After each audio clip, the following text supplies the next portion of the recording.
Okay, Mr. Crosstrek, let me get that old noisy wheel bearing out of there, and we'll quiet down your rear end.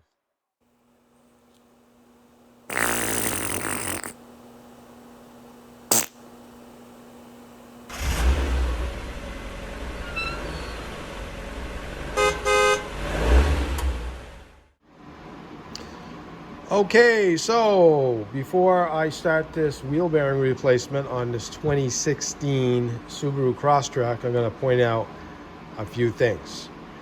Now, firstly, this little tool here, of course, it's not brand new and clean because I've used it, but this hub remover, Lyle 40100, is essential, especially if you live in the New England area.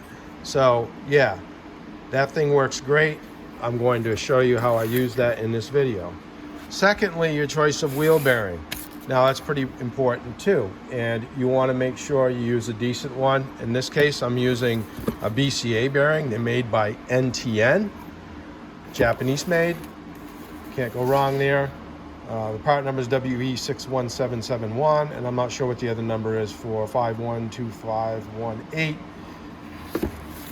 So, with that said, also when you replace the bearing, BCA gives you a QR code, and you just scan that, and you enter your year, make, and model, and it'll bring up your torque specs.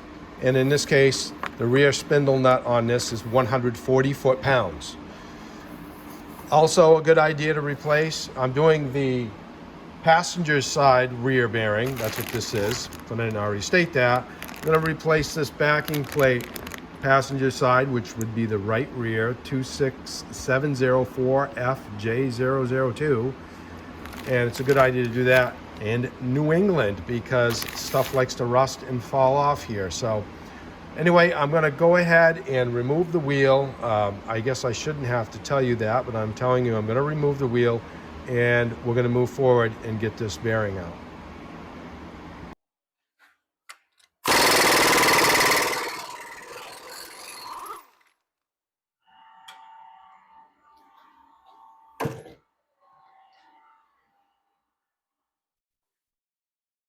There's two nut bolts in the back that secure the caliper. You're going to take a 14mm socket and ratchet of your choice, wrench, whatever you want to do. I'm going to do that next.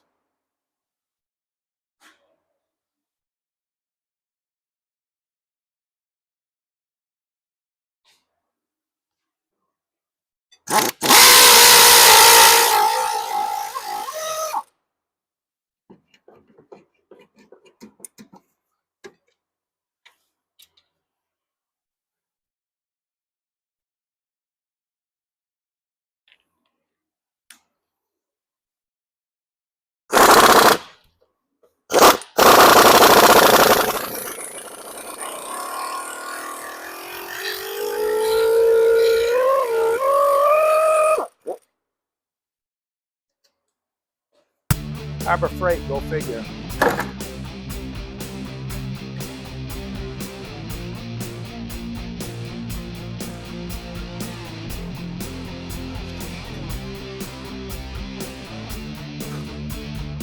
And the caliper's out of the way.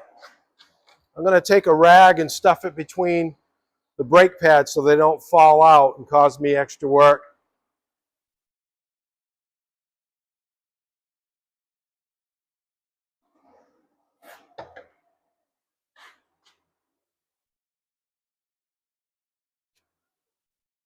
Yeah, so you want to stuff a rag or something equivalent in between there so those pads don't fall out on you. So I'm going to set this up aside. What I'm going to do is pull the brake rotor off. Now this one came off, but these brakes haven't been on there that long. But if you get a rust ridge built up in here, these shoes are going to interfere with that. So what you want to do is you pop this plug out. There's a little access hole in there. And you're going to want to turn the adjuster in. The adjuster's right down here. And yeah, you're going to want to turn that down so those brake shoes close in away from that ridge that might be on that drum. Because if you try and pound that drum off, you're going to either break the shoe nails or the lining is going to come right off the brake shoes, and that's what we call opening a can of worms.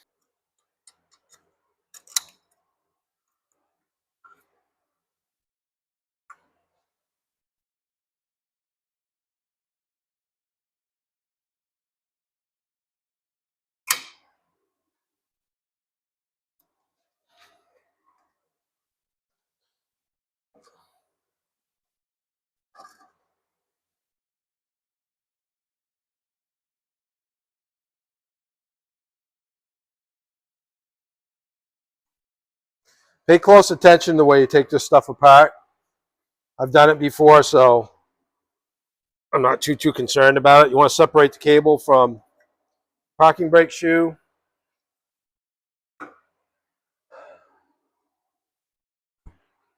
Remove your brake shoe nails.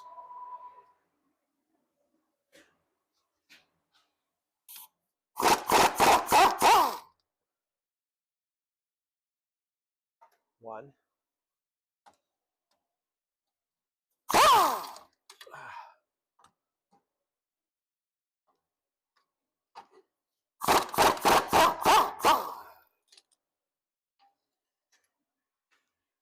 Two.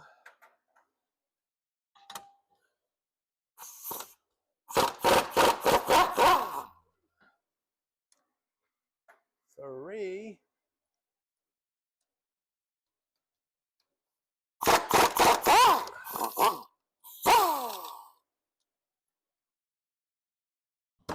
Four. Now I am going to replace, I'm going to remove the cable from that backing plate assembly. So there's a clip on top I'm going to go for and get that separated from there. It's a lot easier to do it without the backing plate flopping all around. I kind of started this out on its a little bit beforehand with a screwdriver. So there's the little clip. Don't lose it. I like to use I got a magnet up here that holds everything. It's kind of nice, unless your pliers stick to it. All right, so I'm going to go back. I'm going to work this cable up out of the way, out of the backing plate, and move on from there. Yeah, sorry I didn't mention there's a bolt right behind the that holds that. There's a little bracket right here that holds that cable kind of secure. So you want to take that out of the way. So yeah, 12 millimeter socket fits that. Now I'm going to try and work that cable out of there. I think I got to put the camera down now to do it. Yeah, so the cable came out of there. It was fine to get that out of there. So just spray some penetrant on it good, and if you have any issues, it should come out. So yeah, I got that all out of the way. So now I'm gonna hook up my hub puller, and we're gonna get this bad bearing out of there. All right, I got my hub puller set up here, and one thing you might want to know about this first is the way it works. Real simple, like corkscrew goes through here, goes up against where the caliper mounts to on the bracket. You might think, wow, gee, that ear's kind of fragile. I'd hate to break it off. Well, I would too, but I haven't had a problem with it. And you don't need to be a complete animal about it. So if you're using this thing, you know, you want to tap on the hub assembly itself to help add an impact effect to it. But I'm going to throw the old axle nut back on here too, because what can happen is you got to pay attention to this too. But is that could actually pull this whole spindle right out of the bearing. But the idea is to get a gap established between here. Get this to pop out, because before I got this tool, these jobs were miserable. You couldn't get behind them because you got the axle in the way. It's not like you could really pound it out. And I've seen videos where guys are struggling on it, and hopefully this video will help you out a little more. So I'm going to start this process, There's not going to be a lot of talking while I'm doing it, but just want you to see it work. And the other thing too, before I do it, is that usually if it starts to work its way out a little bit, I'll loosen it up and I'll go up to this um, mounting surface, and that way, you know, the stress is shared a little bit.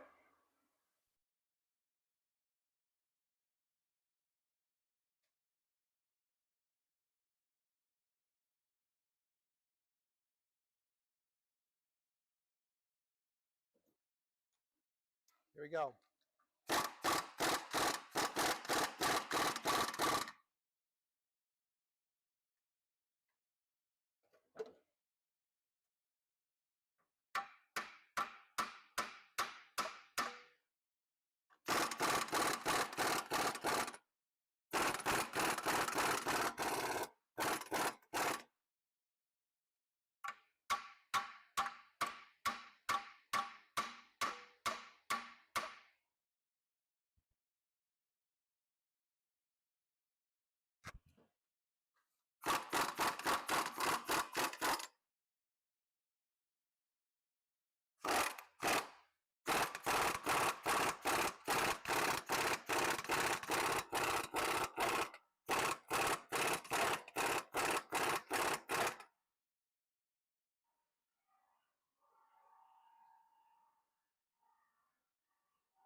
You see that?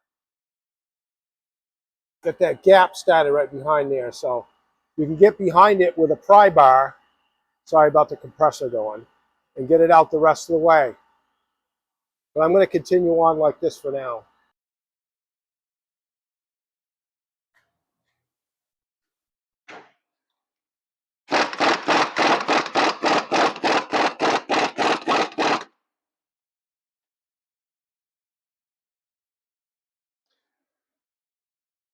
Now I'm going to take the axle nut off. Wouldn't want to pull the axle through.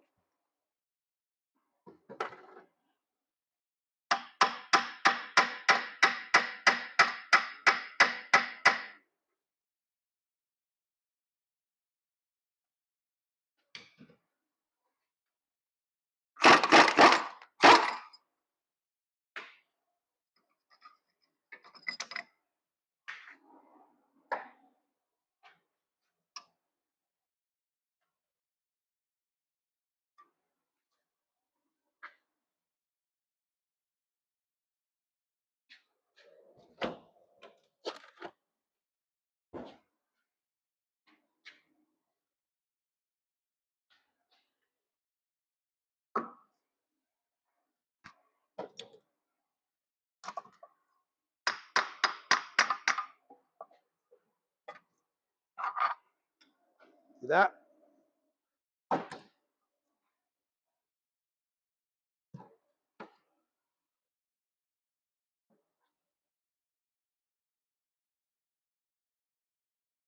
Now, normally, if I was going to reuse this backing plate, I'd have to pound this old bearing out of here and all that.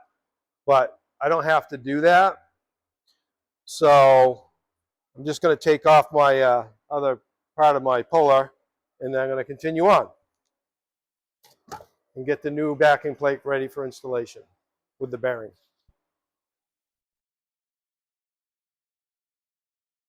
All right, got the new bearing in, new backing plate in.